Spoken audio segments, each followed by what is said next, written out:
Reino vegetal. Se entiende toda la variedad de plantas que existen en el planeta, que también es conocido como Reino Plantae. Se calcula que existen más de 300.000 especies descritas de plantas y curiosamente la mitad se encuentran en los ecosistemas tropicales, pues las condiciones climáticas y el efecto del sol propician esta circunstancia.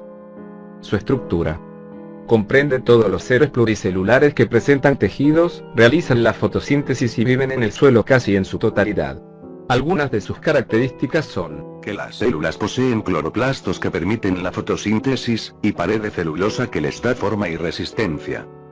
2. Las células forman tejidos que pueden ser de crecimiento, meristemos, de protección, tegumentos, de transporte, vascular, y de nutrición, parénquima.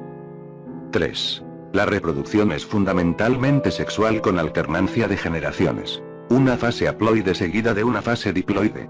Las plantas se consideran descendientes de las algas verdes por su evolución.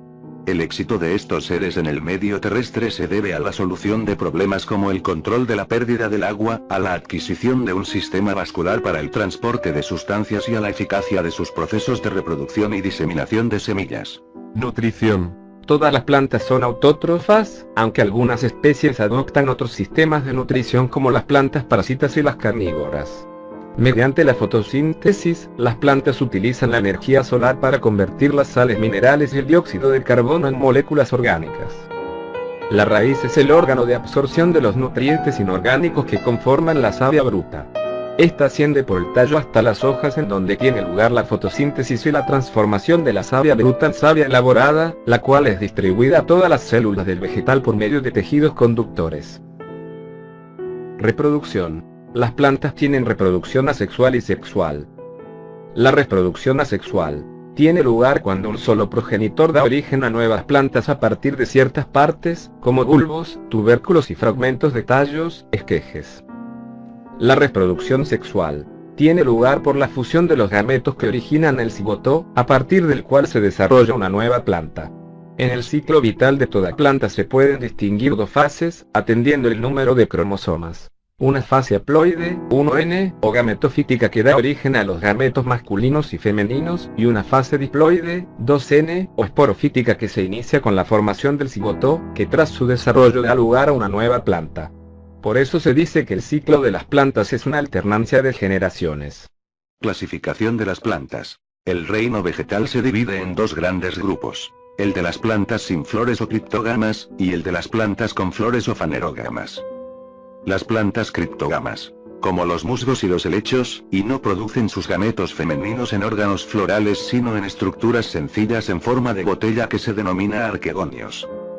Las criptógamas abarcan dos tipos o divisiones. Las briófitas, que comprenden los musgos y las hepáticas, y las pteridófitas, que comprenden los helechos, licopodios y equisetos. Las plantas fanerógamas producen dos divisiones. Las gimnospermas que agrupan plantas como los pinos, y las angiospermas a las que pertenecen la mayor parte de las plantas con flores. Las briófitas, musgos y hepáticas. La división briófita comprende plantas que forman finos tapices sobre las rocas, el suelo y los troncos de los árboles. Dentro de las briófitas hay especies terrestres y especies acuáticas. Sus características son intermedias entre las algas y las plantas superiores, por lo que se consideran como un grupo puente en la evolución de las plantas. Las briófitas son plantas con tallos pequeños, sin tejidos conductores y con hojas sencillas, formadas a menudo por una sola capa de células.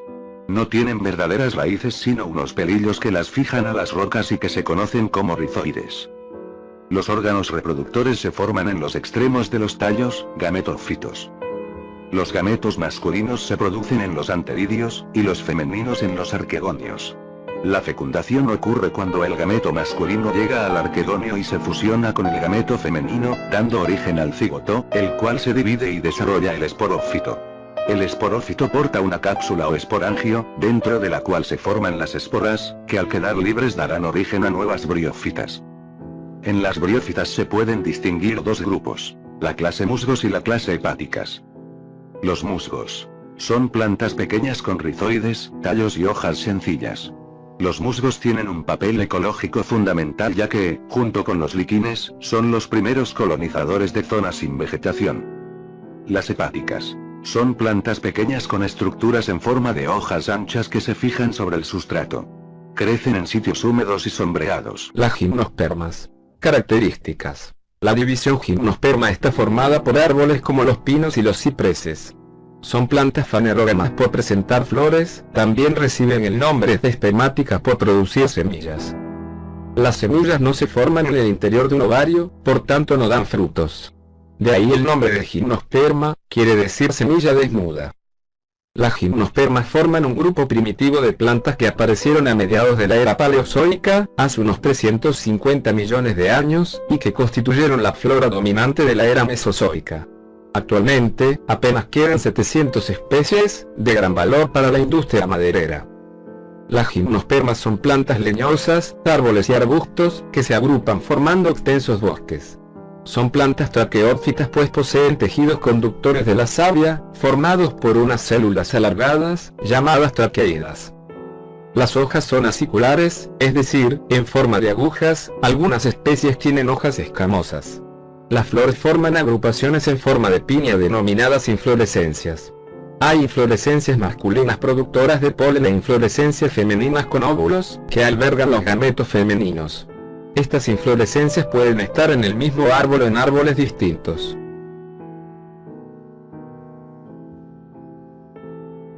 La estructura de una flor es muy sencilla. La flor femenina está formada por una hoja modificada, a manera de escama, con dos óvulos en su base. Estas flores se agrupan alrededor de un eje floral dando lugar a la inflorescencia. Cada óculo contiene un saco embrionario que contiene la oosfera. La flor masculina está formada por una escama de sacos polínicos. También se agrupan formando conos más pequeños que los femeninos, pero en mayor número. En los sacos polínicos se forman los granos de polen. El polen que liberan las flores masculinas es arrastrado por el viento hasta las flores femeninas, en donde forman un tubo polínico, por el cual se desplazan los núcleos masculinos para penetrar al óvulo y realizar la fecundación. Este proceso puede durar 2 años y da como resultado la formación de la semilla. Clasificación. Casi todas las gimnospermas actuales pertenecen a la clase conífera, llamada así por la presencia de conos reproductores. Esta clase abarca varias familias, de las cuales las más importantes son las pináceas, que comprenden los pinos, abetos y cedros, y las cupresáceas, que comprende los cipreses y enebros. Las angiospermas. Características generales. La división angiosperma comprende todas las plantas con flores cuyas semillas se forman dentro de una estructura llamada ovario. De ahí el nombre de angiosperma, que viene del griego angerm igual cápsula y esperma igual semilla. A partir de la fecundación de la flor, los óvulos se convierten en semillas y el ovario en fruto, por eso, solo las angiospermas forman frutos.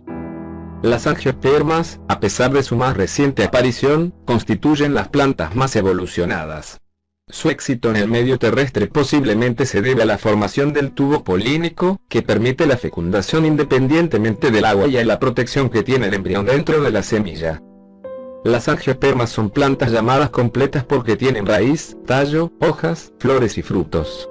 Todos estos órganos poseen diversas formas. Así, las raíces pueden ser pivotantes o fibosas, el tallo puede ser herbáceo o leñoso, y las hojas tienen formas muy variadas, tanto en el limbo como en sus nervaduras, o en la disposición sobre el tallo. Lo mismo sucede con las flores y los frutos. Estructura de la flor. La flor se considera como un conjunto de hojas modificadas con función reproductora. Una flor, del tipo más generalizado, consta de las siguientes piezas florales o verticilos: sépalos, pétalos, estambres y pistilo. Estos verticilos se insertan en el pedúnculo floral. Los sépalos y los pétalos son los verticilos externos. Los sépalos, unas hojitas casi siempre verdes, constituyen el cáliz, los pétalos, de colores vivos, constituyen la corola. En ciertas especies, como el sauce, estos verticilos pueden faltar, y en otras, como el curvo o el tabaco, es frecuente la soldadura de los sépalos, gamosepalia, y de los pétalos, gamopetalia. Formación del fruto. Cuando el polen está maduro sale de las anteras y es transportado al estigma del pistilo, donde desarrolla un tubo polínico que se alarga hasta alcanzar el óvulo. Allí se realiza una doble fecundación. Una de las células espermáticas, gameto masculino, se fusiona con la ovocélula, gameto femenino, para formar el cigoto, al mismo tiempo que la otra célula espermática del grano de polen se fusiona con los dos núcleos polares de óvulo para formar el endospermo o sustancia alimenticia de reserva. El cigoto, por su parte, experimenta varias divisiones hasta formar el embrión pluricelular. El óvulo con el embrión que contiene el alimento almacenado en forma de endospermo se transforma en semilla. Tras la fecundación, el ovario crece y se transforma en fruto, el cual puede ser carnoso como el tomate o seco como el maíz. Así, pues, en el sentido estricto de la palabra, el fruto es un ovario maduro que contiene semillas. Los cotiledones son partes del embrión que por lo general cumplen una función fotosintética cuando la semilla germina.